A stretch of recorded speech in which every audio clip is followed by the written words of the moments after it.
Hello प्यारे बच्चों, नमस्कार। आप सभी का स्वागत किया जाता है हमारे कृष्णा क्लासेज में। जैसे कि आप सभी को पता है, जो रीट का पेपर है वो जल्दी होने वाला है। इसके लिए पर्यावरण अध्ययन का जो प्रश्न है ये आज हम करने वाले हैं, जो आपके मानव संबंधित है, मानव के अंग के संबंधित है।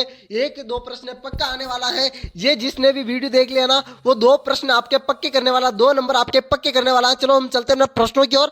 और अभी तक आपने कृष्णा क्लासेज को सब्सक्राइब नहीं किया तो सब्सक्राइब कर लो, बेल आइकन को प्रेस कर दो और घंटी को भी प्रेस कर देना है, जिससे जल्दी से आपको नोटिफिकेशन भी मिल जाए। पहला प्रश्न क्या कह रहा है, पाचन के मुख्य अंग शामिल होते हैं। देखो पहला ही प्रश्न है, पाचन के मुख्य अंग शामिल कौन कौन से होते हैं? हाथ, अंगुली, मुख और मांसपेशियां। जल्दी से पहले प्रश्न का आंसर देंगे। पाचन का मुख्य अंग आपका मुख होगा। मुख, मुख में भोजन पहले कहां पे जाएगा? पहले मुख में जाएगा, उसके बाद में आर नाल में, आर नाल से बाद में, आर नाल के बाद में अमाशय में जाएगा ना। आपको यह पता रखना है। आपके सामने का दूसरा प्रश्न क्या कह रहा है, निम्नलिखित में से भोजन की अवस्था कितने प्रकार की होती है? अवस्था, भोजन की अवस्था, ये नहीं पूछा भोजन जाने के बाद, नहीं जो पेट में जाने के बाद या अमाशय में जाने के बाद नहीं पूछा, बस भोजन की अवस्था। भोजन की अवस्था कितनी होती है? Option number A 2, option number B है 3, ऑप्शन नंबर सी है 5, ऑप्शन नंबर डी है 6। देखो भोजन की अवस्था आपकी दो होती है, एक तो ठोस, एक जटिल और एक द्रव, है ना। दो प्रकार की होती है। आपके सामने आपका तीसरा प्रश्न आ रहा है। तीसरा प्रश्न क्या कह रहा है, निम्नलिखित में से आहार नाल की लंबाई, आहार नाल की लंबाई पूछ रहा है। 5 से 7, 6 से 9 से 10, 7 से 8 और 6 से 7 मीटर, मीटर है ना। आपकी होगी 9 से 10 मीटर, 9 से 10 मीटर, 9 से 10 मीटर आपकी आहार नाल की लंबाई होती है। भाई सभी को देख लेना है आहार नाल की लंबाई। यह प्रश्न आया हुआ है रीट में, यह प्रश्न रीट में आया हुआ है, मेंस में। अगला प्रश्न आपके सामने आपका चौथा प्रश्न होने वाला है, निम्नलिखित में से स्थायी दांतों की संख्या। यह प्रश्न रीट में प्री में आया हुआ, रीट प्री में स्थायी दांतों की संख्या। एक प्रश्न पक्का बनेगा दांत का, 20, 18, 16, 14।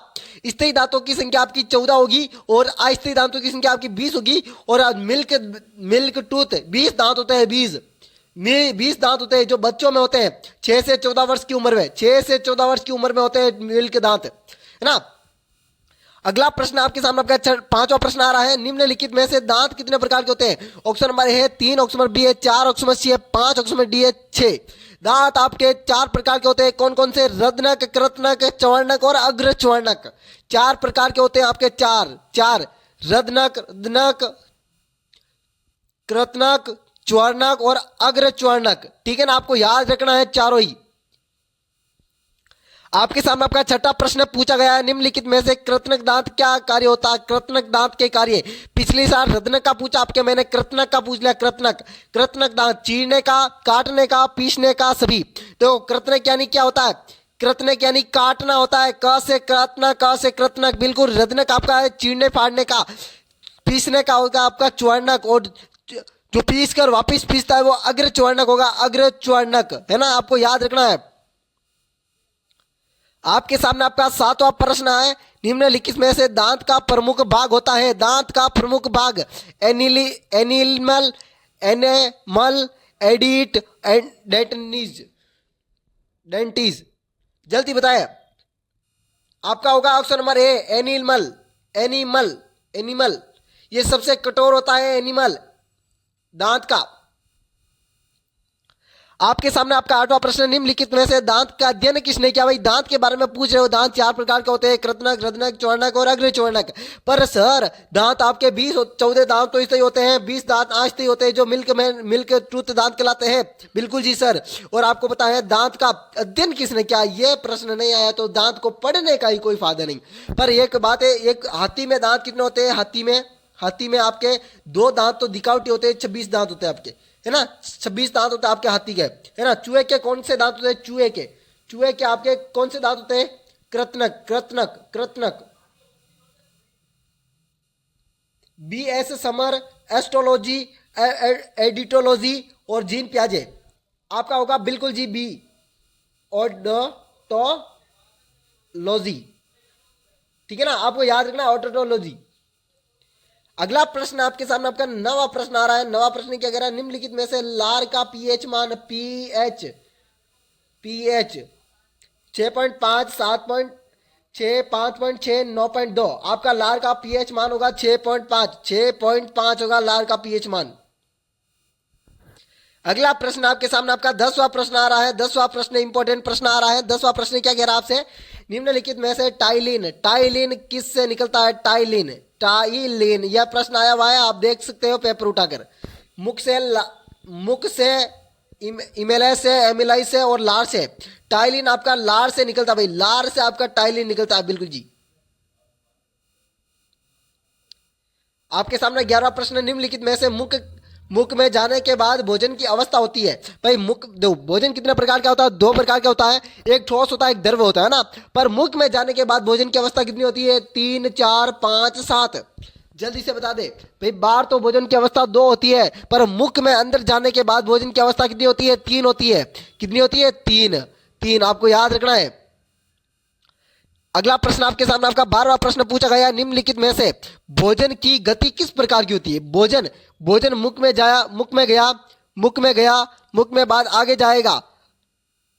जाएगा तो इसकी गति कौन सी होगी? कर्मानुकुंचन गति, कर्मानुकुंचन गति, बिल्कुल जी सभी को हो गया। इस प्रकार से होगी, इस प्रकार से कर्मानुकुंचन से गति होगी, कर्मानुकुंचन, ये इस प्रकार की होगी, है नहीं?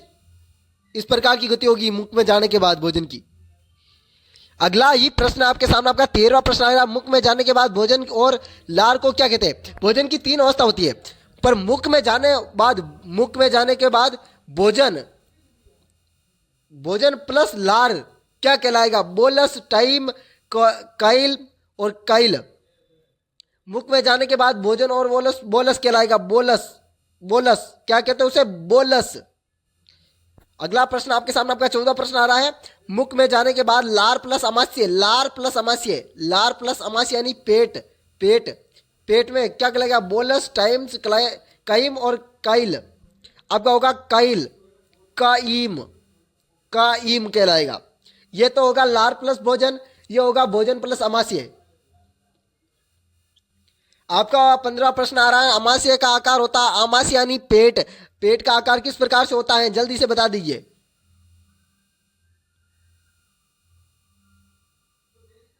जल्दी से आपका होगा BUJO, जल्दी से बता दिया। आपका होगा अमाशय का आकार जे आकार का होता है, जे आकार का। अगला प्रश्न 16वां प्रश्न आ रहा है, निम्नलिखित में से जठर रस होता है, जठर रस। लार में, मुख में, अमाशय में और ग्रसनेशीय जठर रस होता है। जल्दी से जठर रस आपका अमाशय से होता है भाई, जठर रस आपका। इंसुलिन कहां से निकलेगा भाई? इंसुलिन अल्फा, गामा, बीटा कोशिका से कौन सा होगा इंसुलिन? बताइए, बीटा कोशिका से कौन सा इंसुलिन निकलेगा? बीटा, खनिज लवण वाला बीटा से निकलेगा। तो ग्लूकोज को कौन नियंत्रित करेगा? अल्फा, और उसे वापस लाने का काल गामा करेगा। आपको याद रखना, अल्फा, गामा, बीटा कोशिका। 17वां प्रश्न हो रहा है, निम्नलिखित में से HCl गैस कहां पर होती है? HCl जल्दी से, लार में, मुख में, अमाशय में, ग्रसनी में। HCl आपकी अमाशय में होती है। तो आपको बताइए सर, HCl हाइड्रोक्लोरिक अम्ल, ये इतनी वैसीले होती है, इतनी गैसीली गैस हमारे पेट में, और हमारा पेट इस तरह, हाँ बिल्कुल जी, आपका पेट में ही होती है, पर ये पेट में एक थैलीनुमा आकार में होती है, थैलीनुमा आकार। अगर आप पेट में आपका, चलो सोचो, आपने एक दूध लिया, दूध की गिलास ली है, दूध की गिलास में कुछ मक्खी पड़ गई है। क्या पड़ गई है? मक्खी। और वो मक्खी आपने पी ली है। क्या कर ली है? पी ली है। अब वो आपके पेट में चली गई है। आपको अब घबराना नहीं है, क्योंकि आपके पेट में क्या है? HCl उसे क्या कर देगा? जला देगा। क्या कर देगा? जला देगा। इसलिए आपका ये एक मशीन की तरह कार्य करेगा HCl आपके। भाई पित्त रस किसमें नहीं होता? भाई एक प्रश्न आया, पित्त रस किसमें नहीं होता है? पित्त रस हम में तो होता है, तब हम 5 मिनट बाद ही भोजन करते हैं। भोजन करने के बाद 1-1.5 घंटे के बाद भूख लगती है, और वापस करने के बाद 6 घंटे बाद लगती है। पर क्यों? ये किसके कारण? ये पित्त रस के कारण। घोड़े में पित्त रस नहीं होता, इसलिए वो पूरे दिन ही अपने मुंह को चबाता रहता है। आपको पता रखना है। निम्नलिखित में से छोटी आंत में कितने भाग होते हैं? छोटी आंत के कितने भाग होते हैं भाई? 1, 3, 6, 8। छोटी आंत के कितने भाग होते हैं?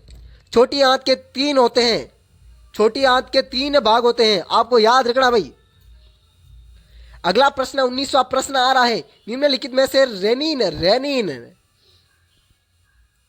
रेनिन का कार्य होता है वसा को पचाना, प्रोटीन का पचाना, कार्बोहाइड्रेट को पचाना, खनिज लवण को पचाना।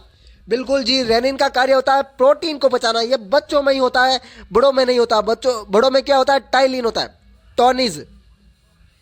20वां प्रश्न आ रहा है, निम्नलिखित में से रेनिन किस में होता है? अभी बताया था बच्चों में होता है।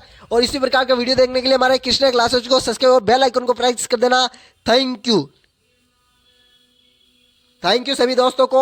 और आप सभी को किसी प्रकार की पीडीएफ चाहिए स्टूडेंटों को तो इस नंबर में मैसेज कर देना 8290620289 पर, ठीक है ना। वेलकम साथियों, अगले वीडियो में मिलेंगे इसी प्रकार के वीडियो के साथ। और अगली क्लास आपके मनोज सर लेंगे, ठीक है ना। अगली क्लास में आप बने रहे, मनोज सर आएंगे, उसके बाद आपकी हिंदी की क्लास होगी। वेलकम साथियों, अगले वीडियो में मिलेंगे इसी प्रकार के वीडियो के साथ। अलविदा, राधे राधे, जय श्री देव नारायण की। सभी को एक बार फिर से अभिनंदन, क्योंकि एंड तक जुड़ने के लिए और अपना 2 नंबर पक्के करने के लिए। सभी के 2 नंबर पक्के हो चुके हैं और मनोज सर आने भी वाले हैं, ठीक है ना। अगली क्लास में आप बने रहें।